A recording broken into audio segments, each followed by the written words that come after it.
Hello and welcome. Today I will be talking about Durarara Volume 2, the Saika Arc. Now, this takes place roughly a year after the previous volume, and now there were recent accounts of slashing incidents around the Ikebukuro district, and when Seltzi got stabbed by someone with red eyes, that blade had an eerie presence trying to get inside of her, but couldn't, and she also shivered at thought of aliens. In the Dollars chat room, Saika sends cryptic messages. We also get to see how Seltzi's vision works, seeing things through a different means as well as better night vision. And she's still trying to find her head. She still had thoughts of finding her head and accepting her new life, even understanding that society wouldn't accept her for who she was, though she would still fire back. Yeah, the reason why she was scared of aliens was because she saw them on TV. Well, it's cool to see a non human character have a fear of the unknown like aliens, even though Seltzi is an urban legend herself, so yeah. We then move on to Raira Academy with Anri, who feels uncertain since she used to be in the background, especially after she wasn't her childhood friend, Mika Harima's foil, and is feeling directionless. She ignored Nasujima's advances and everyone warned her, but she listened to Mika, who also warned her as well about Nasujima. And Kira overhears the conversation and blackmails Nasujima about the rumors to get a good score on the exam. Then we get to see more of Kira being a big flirt and Henri wondering what a pimp was, as she admits that he's lucky for having his life figured out while hers hasn't. But Kira admits that he doesn't have his life figured out either, and he teases her about Makaido not asking her out. Then Anri, Kita, and Makaido went shopping, and she noticed people wearing yellow scarves.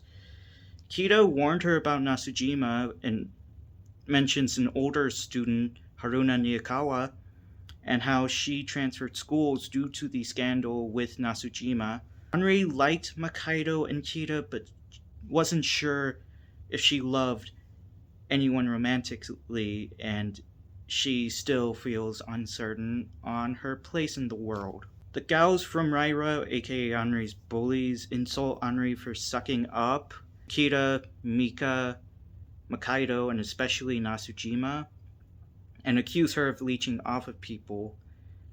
And not long after the gals got attacked by someone with glowing red eyes, while Anri froze as the gals got slashed.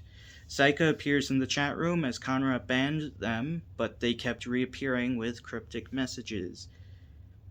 Yeah, I feel like Anri is a character that might take center in this novel, and unsure of what she wants to be.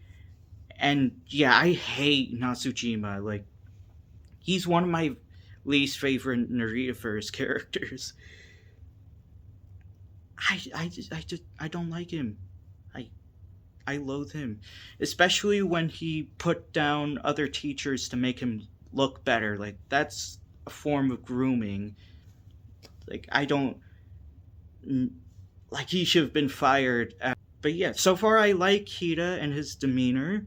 I could see him being one of my favorite characters in Durarara. And yeah, I heard he takes center in the next volume. We then move on to the tabloid writer that interviews the locals of Ikebukuro about who the strongest is. Some say that's the headless rider, others say local Yakuza, some say Simon, Izai Orihara, whoever is leading the dollars. The guy is wearing yellow scarves, and Kusuhara, a police officer whose whole family is in the police force.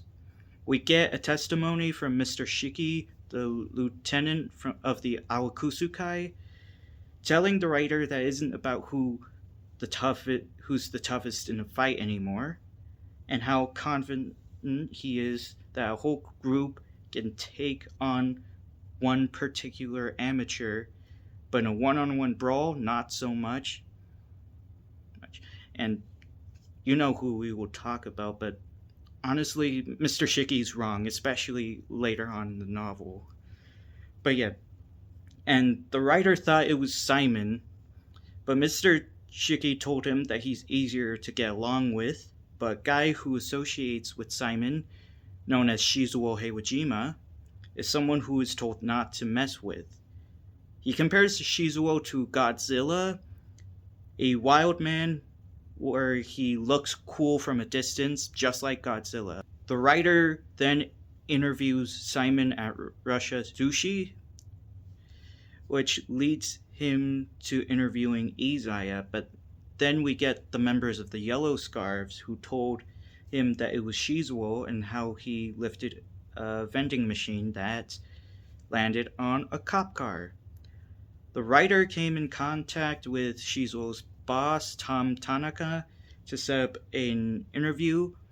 The writer underestimates Shizuo's appearance, doubting that he was the guy that lifted a vending machine, and Shizuo stopped the interview since the writer told him that he needed to ask 3 questions, and here he asked them.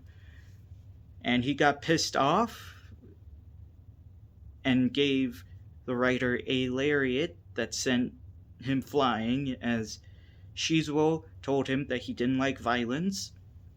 But then Shizuo calmed down when Tom told him about the instant cup ramen.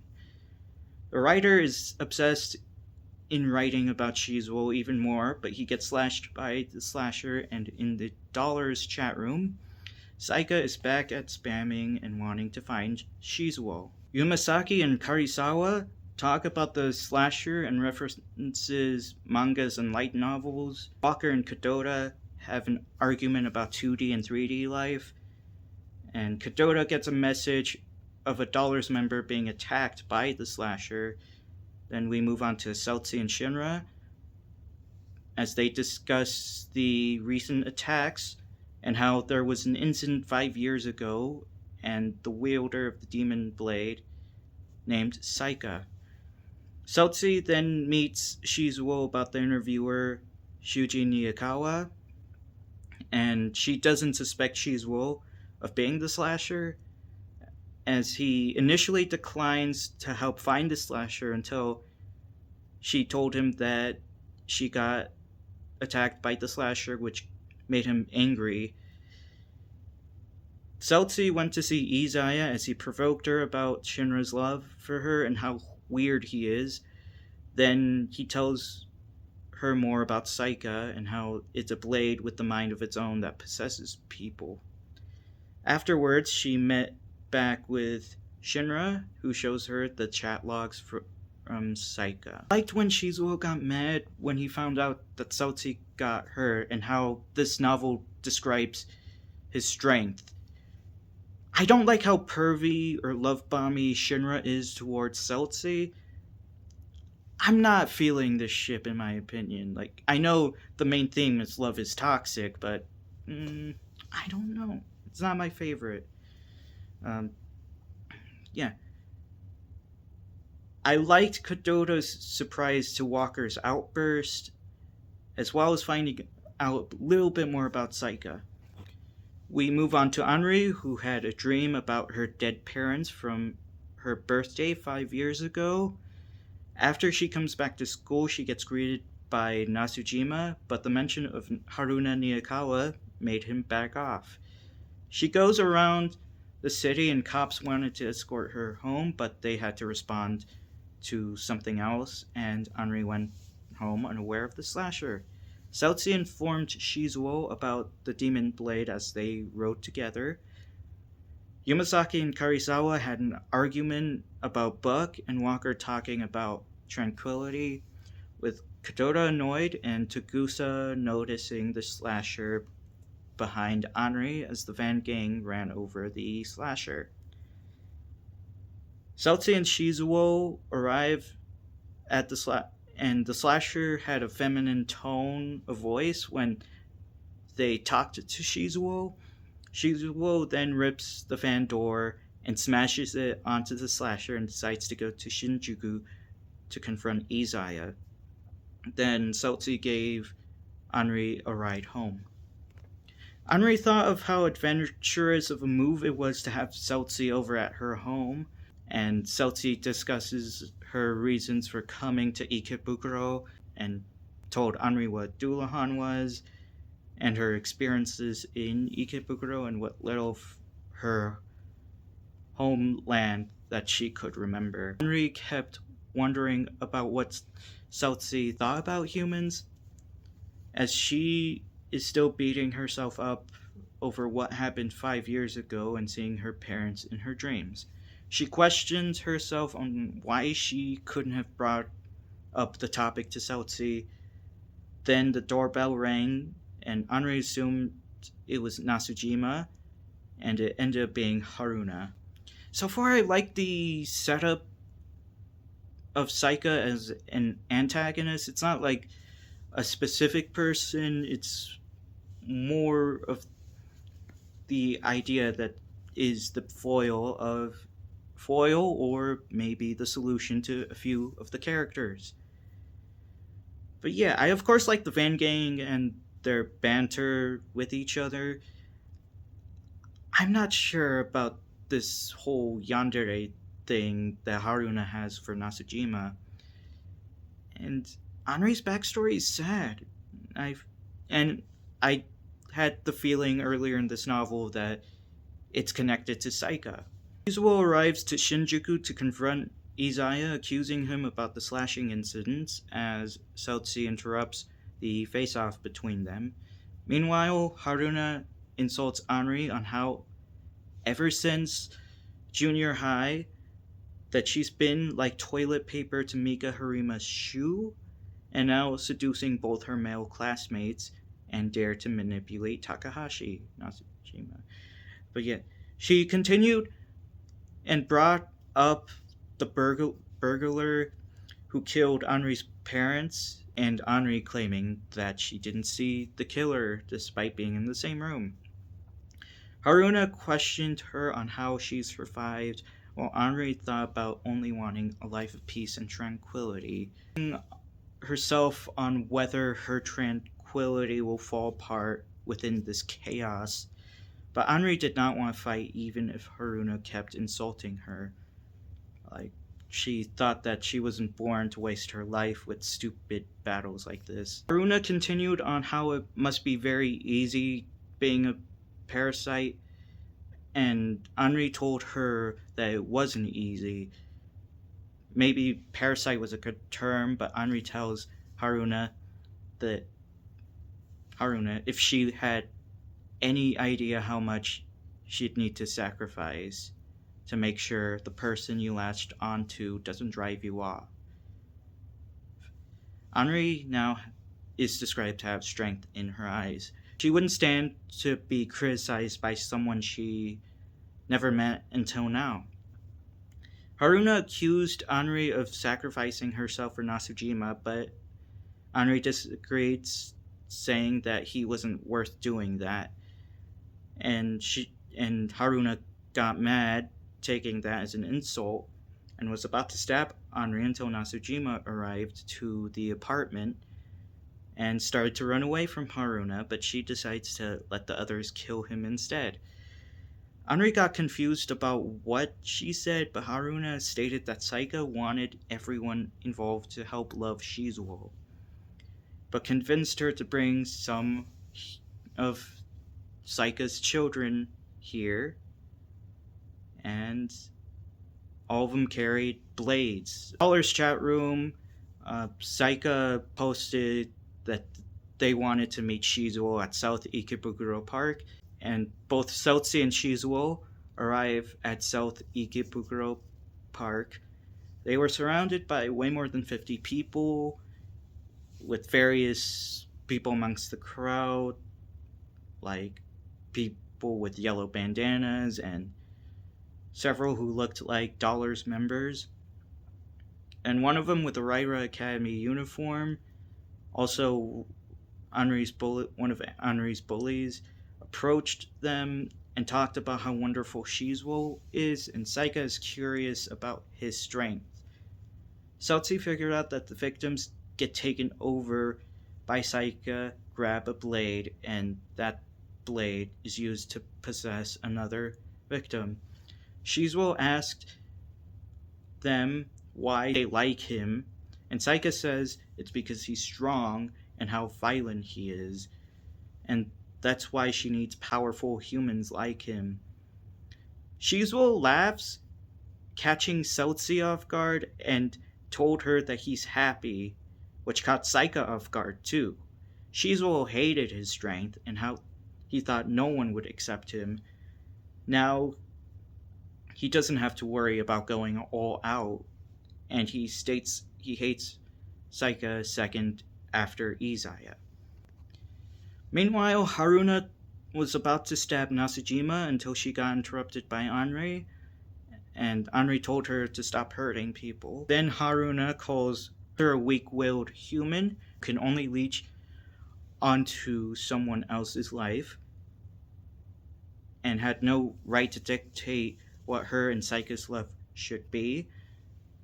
And Henri tells her that she didn't need any right to stop someone she thought was wrong, or the strength of one's words having to do anything with how someone lives.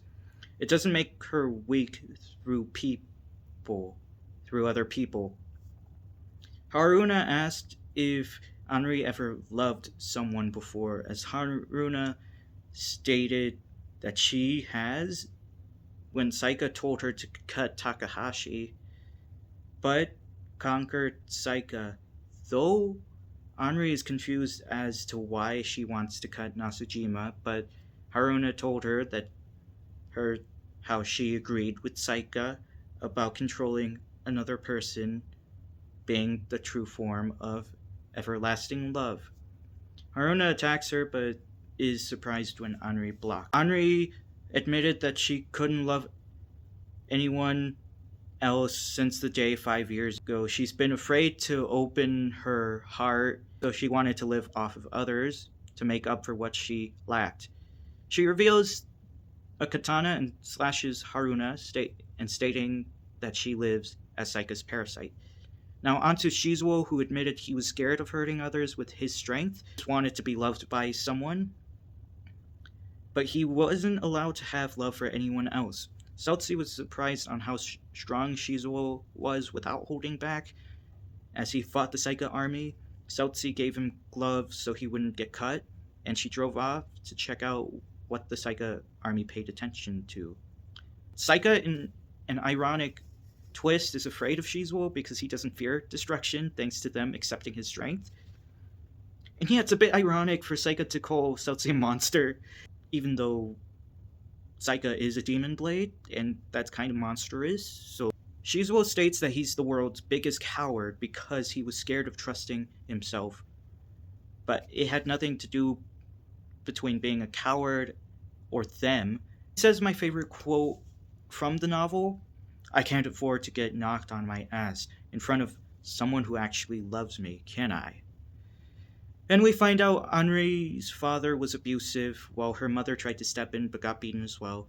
Haruna recognized katana as the one that was used by Henri's Saika. Haruna panicked and was about to pick up the knife, but Henri's blade slid against her neck, and she guessed that it inherits the will of Saika but not the experience or memories. She requested Haruna to tell the other Saikas to stop, which wounded Haruna's pride. Haruna stated he had control over Saika with love and questioned her on how she did even if Henri didn't know about love. And Haruna got slashed and she hears Saika and it feels like her head was about to explode. She asked Henri on how she could even send it. Henri admitted that she was a parasite as she took multiple slashes from Haruna, but had the katana over her neck and took control of being the new host of Saika, and tells Haruna to love Saika. When Shizuo hears one of the Saika saying stop, he was laughing joyfully as the people controlled by Saika went back to normal. We then get a flashback to 5 years ago where Henri's dad was trying to strangle Henri, but he gets killed by her mother, whom used the katana on herself.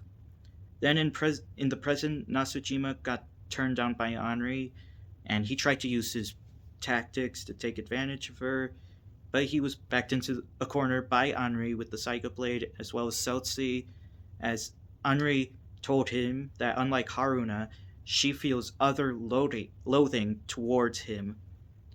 Then Nasujima fled. After that, Henri tried to apologize to Celsi, but Celsi reassured her and typed on her PDA that she can complain to Saika about knocking her head off. Celsi then takes Haruna and she types what Henri did was the right thing to do. Celsi encouraged her to use the sword to protect Ikebukuro and used Saika for volunteer work around town or fundraise to plant more trees in Ikebukuro. In the Dollars chat room, Saika, aka Henri, apologizes and Seton accepts it and told her that they're waiting for them here. The Van Gang need to get their door fixed. Shizuo pays a visit to Nasujima and punched him as Nasujima got fired from his job due to the complaints of sexual harassment. And Aokusukai loan sharks are waiting beside him in his hospital bed. Makaido and Kita visit Henri at the hospital. Izaya and Naimi have a discussion, and Izaya is happily reviewing the events and considers the tension between the Yellow Scarves, the Dollars, who are taking the public blame for the slashing incidents, and the Saika army, the real culprits behind the attacks, who have members in both of the color gangs.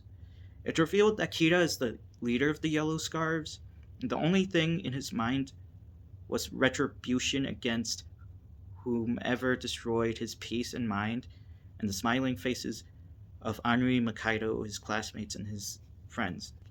It's revealed that Izaya planned this three-way battle as he lit a shogi board on fire, and he wonders how the other cards who aren't his pawns move, like the Van Gang, Shinra Kishitani, Simon, Shiki from the Awakusukai, the cops, Shizuo, and Celsi was Shinra's dad with Nebula, but he lost interest and threw the cards at the shogi board that was on fire.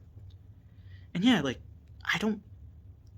I'm a bit excited on what this series is gonna do with Nebula, because Nebula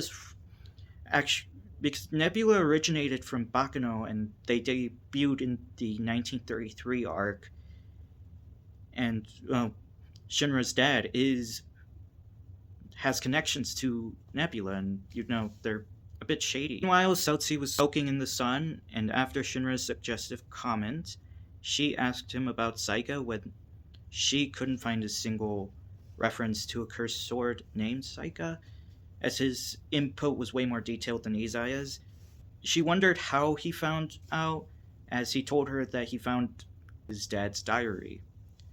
His dad was researching Saika, and he was really fascinated with the story of a sword that could slice souls in two. And he owned the blade for a few years when he sold it, and then he sold it to an antiques trader known as Sonohara. Shinra's dad was also the one who smuggled Celsi into Japan, as well as the man she suspected of stealing her head. Even Shinra didn't know where he was or what he was doing. Celsi asked him about sliced souls and how it could have been used to split the soul between body and head so that her head could be stolen. And Shinra wonders the exact same thing, but she didn't bother getting mad at him, as she ponders about Henri and Shizuo, how they're both awkward people who had trouble loving others, but for some reason, these two flawed at being human struck Celsi as being incredibly human because of that. She loves Shinra but is uncertain on if her love is providing Shinra with anything. She's wondering if it's making him happy. Then she considered Makaido and Kita, the ones who hung around with Anri. When she listened to Anri and Makaido, it sounds like each of the trio each of the trio are living off of the others, finding things that they lacked themselves. And it seems like that in itself was a form of love to Celsi as she drifted to sleep. But she didn't realize what a very cruel thing in her last thought was. Overall, I like this novel.